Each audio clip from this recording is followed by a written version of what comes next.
L'iPhone 10 est là, le prix d'une bretelle de sac à main Chanel. Ah oui, ça vous change de un iPhone égale un SMIC, hein. Petite mise en perspective pour les riches. Il est beau, il est chaud, mais on va se poser la vraie question. Est-ce que ça vaut le coup, fin 2017, de se fâcher vraiment avec votre banquier? Ou si on veut une approche un petit peu plus philo, la nouveauté est-elle une vertu? Je ramasse les copies à la fin de ce test.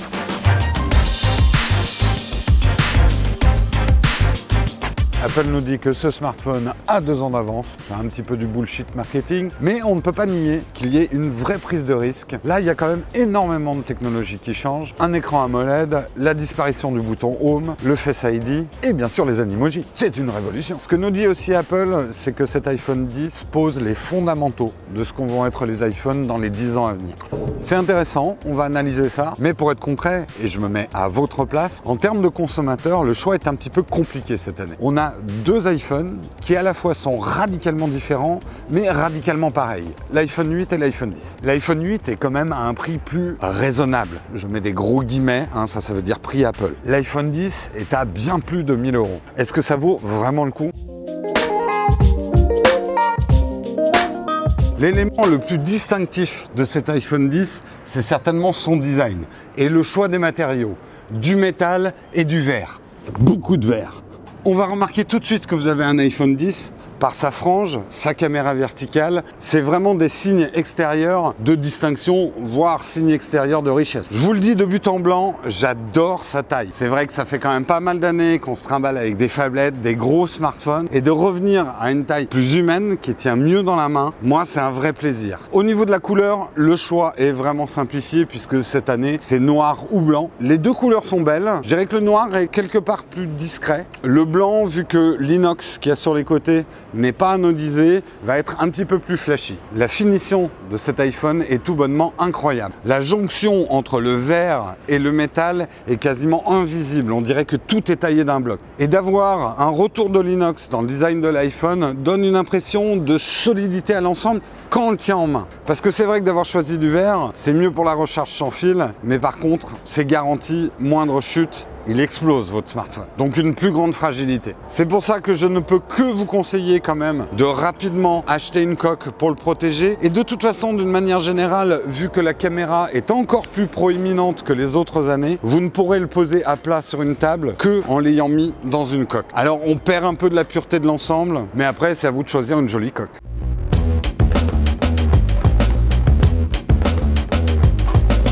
Le truc le plus remarquable avec l'iPhone 10, c'est bien évidemment son écran. Enfin de l'AMOLED, Apple s'y est mis. Il s'y est mis façon Apple. Oui, l'écran est fabriqué par Samsung, mais il est quand même designé par les ingénieurs d'Apple. Et justement, il a un rendu très sobre par rapport à ce qu'on a l'habitude de voir avec de l'AMOLED. Apple a résisté à la tentation de rendre les couleurs très flashy. On a des rendus naturels. Même pour certains, c'est un petit peu décevant parce qu'on a presque l'impression de ne pas avoir un écran AMOLED. Et contrairement à d'autres smartphones, on n'a pas de réglage où on peut mettre couleur pétard si on a envie. Le contraste est vraiment magnifique, le taux de contraste est absolument incroyable. Il va gérer même dynamiquement 2 gamutes. Gamutes, on va dire que c'est des plages de couleurs. Il va gérer le P3 et le sRGB, mais également, ça va vous parler plus, il adopte les standards HDR10 et Dolby Vision. Hélas, c'est pas comme l'iPad Pro, il n'affiche pas en 120 Hz, mais par contre, il capte les mouvements à 120 Hz. Ça donne une super réactivité. En fait, on a une impression avec la réactivité et cet affichage et ce contraste que l'image, elle est au-dessus de la vitre. Un aussi petit corps avec une image aussi grande, on est à plus de 80%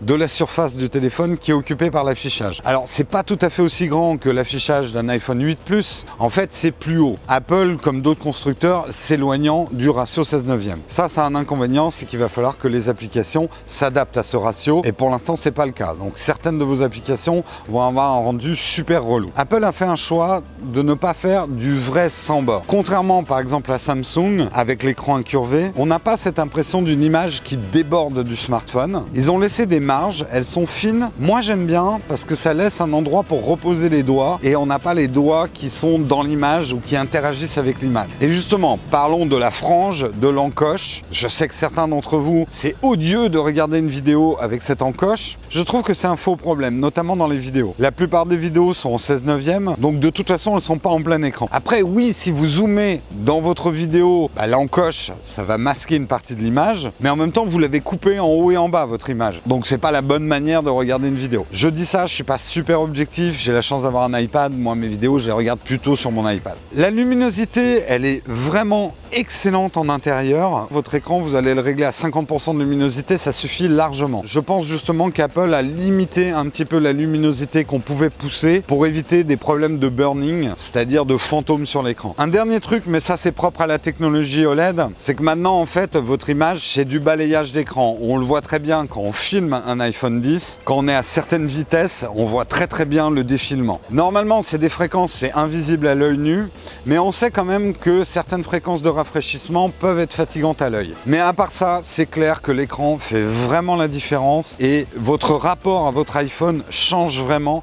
Mais une bonne image, c'est important, mais un bon son, c'est important aussi. Sur l'iPhone 10, les haut-parleurs sont stéréo. Le son, je le trouve correct, mais plutôt que de vous donner mon avis, je vais vous permettre de faire le vôtre.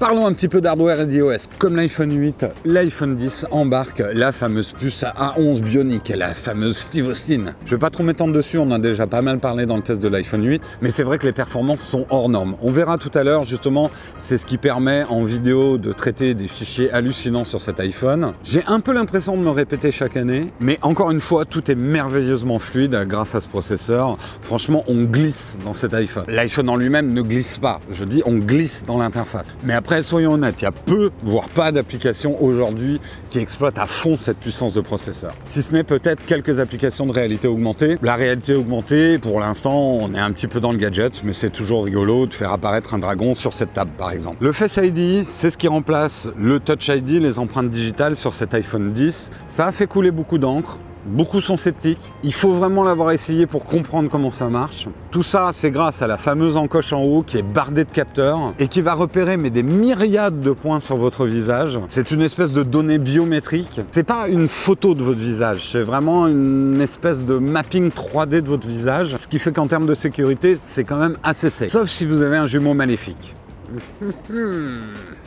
En fait, parfois dans la vidéo, vous allez voir que le haut du smartphone clignote parce que les caméras chopent cette lumière-là, mais l'œil humain, non, c'est de l'infrarouge. Ce qui fait en fait que l'iPhone 10 est en constante veille et voit si vous le regardez ou pas. Moi, je suis assez content du système Face ID. Je suis arrivé, même en l'éloignant pas mal de moi, en le rapprochant de moi et dans des angles, il me détecte très bien. C'est vrai que quand il est complètement posé contre une table, il faut quand même s'en rapprocher pour qu'il détecte. Mais franchement, ça va pas tellement demander plus d'efforts que d'aller poser son pouce sur un smartphone. Mais ce que j'aime surtout avec ce Face ID, c'est qu'il a une certaine intelligence. Par exemple, tant que vous ne le regardez pas, les notifications sont masquées. Vous verrez que vous avez reçu un message, mais si quelqu'un d'autre regarde votre smartphone à ce moment-là, il ne pourra pas lire le contenu de ce message. Il n'y a que le moment où vous le regardez que le contenu des messages se révèle. Et ça, sans devoir manipuler quoi que ce soit. Pareil au niveau du son, s'il est en sonnerie et que vous vous rapprochez, il détecte votre présence et il va baisser le son de la sonnerie. De même, tant qu'il détecte que vous êtes devant lui, il ne va pas passer en mode veille automatiquement. Et pour moi, ça, c'est le meilleur argument de Face ID par rapport à Touch ID, cette détection de votre présence et l'interaction avec le système. Mais d'une manière générale, on a vraiment l'impression qu'iOS 11 a été pensé en pensant à l'iPhone 10. Certains choix d'interface prennent maintenant tout leur sens. Dans l'interface, surtout avec les nouveaux gestes, on a plus l'impression de se balader par glissement que par pression. C'est difficile à vous expliquer, il faut que vous le testiez pour que vous compreniez. Avec l'iPhone 10 et iOS 11, on a plus l'impression d'être concentré sur ce qu'on fait et on est moins enfermé fermé dans les applications, on navigue plus facilement de l'une à l'autre. Par contre, dans les petits détails qui me chiffonnent, j'ai un regret. Avec sa nouvelle taille, l'interface ne s'adapte pas quand on est en mode horizontal. Ça, c'était quelque chose que j'aimais beaucoup sur les iPhone Plus et je regrette beaucoup qu'il ne l'ait pas mis dans l'iPhone 10. Moi qui l'utilise beaucoup en photo et en vidéo, donc je suis souvent à le tenir comme ça. Et le plus pénible, c'est que justement le Face ID ne marche pas ou alors il faut orienter sa tête et là ça marche. On a l'air un peu con quand on fait des photos. Pareil au niveau de la batterie, déception que Apple n'ait pas mis un chargeur rapide dans la boîte. Les accessoires qui sont fournis, que ce soit les écouteurs qui sont assez moyens et surtout qui sont avec des fils et une recharge pas rapide, c'est assez décevant pour un smartphone de ce prix-là. Au niveau de la recharge sans fil, l'iPhone 10, l'iPhone 8, ils sont compatibles Qi. Ça marche très bien avec, je crois, la plupart des chargeurs Qi. En tout cas, ceux que j'ai moi, ça marche nickel. Après, c'est pas de la charge très rapide. Je pense que la charge sans fil,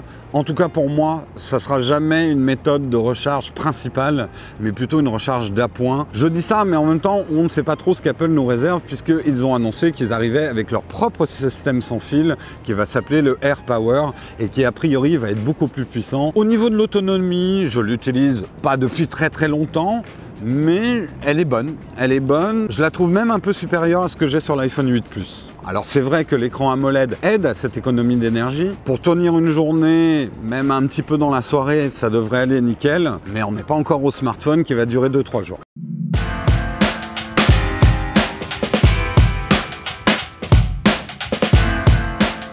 Photo et vidéo, la bonne chose cette année, c'est que vous n'aurez plus besoin de choisir entre un plus et un non plus pour avoir un deuxième objectif ou pas. L'appareil photo principal, qui est au dos de l'iPhone X, c'est le même que l'iPhone 8, donc je suis tout à fait à l'aise pour en parler. En tout cas pour ce qui est du grand angle, parce que la différence, elle va venir de l'autre objectif, le téléobjectif, qui dans l'iPhone 10 est stabilisé. Ça, c'est vachement bien pour réaliser vos portraits en basse luminosité, mais aussi pour pouvoir zoomer quand vous êtes en vidéo. Et là, d'ailleurs, j'apprécie vraiment un truc qu'Apple a mis, c'est qu'on peut faire un zoom progressif pour passer du grand angle au x2. Cette stabilisation aussi permet d'avoir un très joli piqué, même quand on zoome sur des bâtiments et tout ça. Là, je vous montre des exemples. Si on compare ça avec ce qu'on avait avec l'iPhone 7, on a des résultats qui sont beaucoup plus intéressants. Les photos avec le grand angle, le mode normal, allez voir ce que j'ai dit sur l'iPhone 8, c'est à peu près la même chose. Les images sont magnifiques. Le piqué, surtout, est très réussi cette année. Apple a changé sa formule de traitement électronique de l'image en privilégiant un petit peu le contraste, en remontant un peu les couleurs. Ça va pas plaire à tout le monde. Là aussi où on constate de gros progrès, c'est sur les photos en basse luminosité, voire en très basse luminosité. Là, je vous invite à aller voir la vidéo que j'ai faite où j'ai comparé le Note 8 et l'iPhone 8. On a les mêmes résultats avec l'iPhone 10. Le traitement HDR des photos, au début, il m'a un petit peu choqué parce que j'étais pas habitué à ça. Mais en fait, ils ont bien travaillé leur HDR. Pour des gens qui ne s'y connaissent pas beaucoup en photo, ça va vous permettre de bien mieux réussir quand même vos clichés à contre-jour ou des clichés un petit peu difficiles où il y a des grandes différences entre les hautes lumières et les basses lumières. Le mode portrait, on en a beaucoup parlé. Là aussi, je vous invite à aller voir la vidéo que j'ai faite sur le sujet. C'est toujours une technologie assez imparfaite. Ce qui manque pour que ça évolue vraiment, et c'est là où par exemple Google est en train d'aller avec le Pixel 2, c'est un petit peu plus d'intelligence artificielle dans l'interprétation de la photo. Mais c'est un sujet complexe, je l'aborderai dans une autre vidéo. L'autre gros changement pour l'iPhone 10, c'est une caméra de façade améliorée. Et vachement améliorée parce que là, elle va utiliser une technologie qui s'appelle le True Depth. En fait, cette technologie avec les capteurs qui sont en façade va permettre de faire des effets comme le mode portrait sans devoir utiliser un deuxième objectif. Donc vos selfies, maintenant, vous allez pouvoir simuler des faux bokeh en arrière. C'est plus ou moins réussi, vous apprendrez à vous en servir. Par contre, je suis tristesse parce qu'Apple n'a pas stabilisé cette APN de façade, ce qui fait que les selfies en basse luminosité, même avec leur système de flash de l'écran, ça va pas être top. Et en vidéo, bon, ça va à peu près quand on reste immobile, mais vous pourrez pas vraiment faire de la vidéo en mouvement. C'est pas une super caméra pour faire du vlogging. Sans parler que le micro reste toujours très moyen, hein. Vous l'entendez. Je vous laisse juger par vous-même. Au niveau de la vidéo, alors là, c'est la fête du slip. Des formats vidéo de rêve pour tout amateur vidéaste. De la 4K UHD en 60 images secondes. Je pense que peu d'entre vous réalisent, mais c'est une vraie prouesse technologique. Je précise quand même que c'est de la 4K 60 images secondes stabilisée. Ça veut dire qu'il filme en 5K ou à peu près. Je suis sûr qu'un certain nombre d'entre vous est en train de se dire mais ça sert à rien les 60 images secondes la 4K. J'ai déjà fait une vidéo sur la 4K, j'en ferai bientôt une sur les 60 images secondes, vous verrez que ça sert. Mais on peut faire aussi des ralentis 240 images secondes en 1080p. Alors oui, je sais, sur certains smartphones on fait du 1000 images secondes, mais avec une résolution de timbre-poste. Là c'est du 1080p. Ça vous permet quand même de faire des superbes ralentis tout en gardant une bonne résolution. Je vais m'arrêter là parce que photo vidéo, vous me connaissez, je pourrais en parler pendant des heures. Et d'ailleurs, je vais faire d'autres vidéos sur le sujet. Et notamment, on va passer une journée ici avec une vraie photographe pour tester le mode portrait et les différents modes de l'iPhone 10. Et les comparer, je pense probablement à l'iPhone 7. Mais ce qu'on peut quand même dire sur la partie photo et vidéo, c'est que là, le processeur A11 montre sa pleine puissance. Et ça risque d'être un tout petit peu compliqué pour la concurrence de suivre. Bon, en même temps, Red n'a pas encore sorti son smartphone. Donc, qui vivra verra.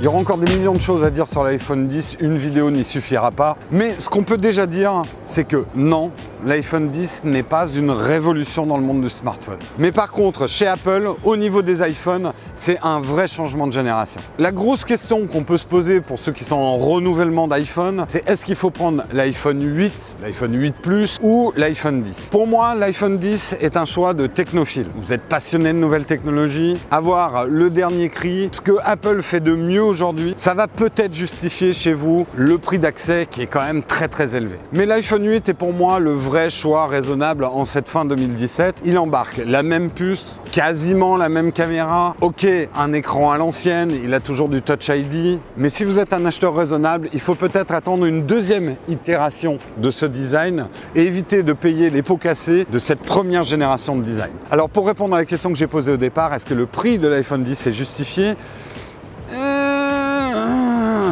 C'est un peu la réponse la plus claire que je peux vous donner. En fait, moi je vais vous donner ma manière de raisonner par rapport aux objets technologiques quand je les achète. Je suis prêt à dépenser pas mal d'argent pour un objet technologique si celui-ci me permet de gagner de l'argent ou du temps. Je suis vidéaste, je fais des vidéos et je tourne pas mal de choses avec mon smartphone. Mais c'est pas l'unique chose que je fais avec mon smartphone. Je m'en sers aussi en mobilité, réseaux sociaux, vis ma vie de youtubeur. Donc, oui, d'une certaine façon, l'iPhone 10 m'apporte beaucoup de choses en vidéo, mais ça, je le retrouvais dans l'iPhone 8. J'avoue que j'apprécie énormément ce Face ID et le confort qu'il m'apporte dans la navigation. Je pense que c'est quelque chose qui va vraiment évoluer en plus. Mais je crois que ce que j'aime le plus, ça peut paraître anodin, mais pour un objet qu'on se trimballe tous les jours, c'est son rapport puissance-taille. D'avoir les deux objectifs et autant de puissance dans ce form factor, avec autant de batterie, ça me plaît beaucoup. Donc est-ce que je vais garder l'iPhone 10 pour moi? C'est fort probable. Après, l'année 2018, il y a encore plein de surprises qui nous attendent. Red va arriver avec son vidéo smartphone, je vais bientôt tester le LG V30 qui a des fonctions vidéo qui m'intéressent beaucoup, donc on verra bien. Et vous, qu'est-ce que vous en pensez au final de cet iPhone 10? Je sais que beaucoup d'entre vous ont un avis à donner, n'hésitez pas à le faire dans les commentaires. Nous on se retrouve très bientôt pour une nouvelle vidéo. Je crois qu'on va faire une petite pause sur les vidéos sur l'iPhone 10 parce que vous en bouffez beaucoup quand même en ce moment. Mais avant d'arrêter cette vidéo, n'oubliez pas de faire l'essentiel. Ça, si vous avez aimé la vidéo, même si vous n'aimez pas le produit, si vous avez aimé la vidéo, et ça, si vous voulez aider la chaîne. Allez, à plus. Donc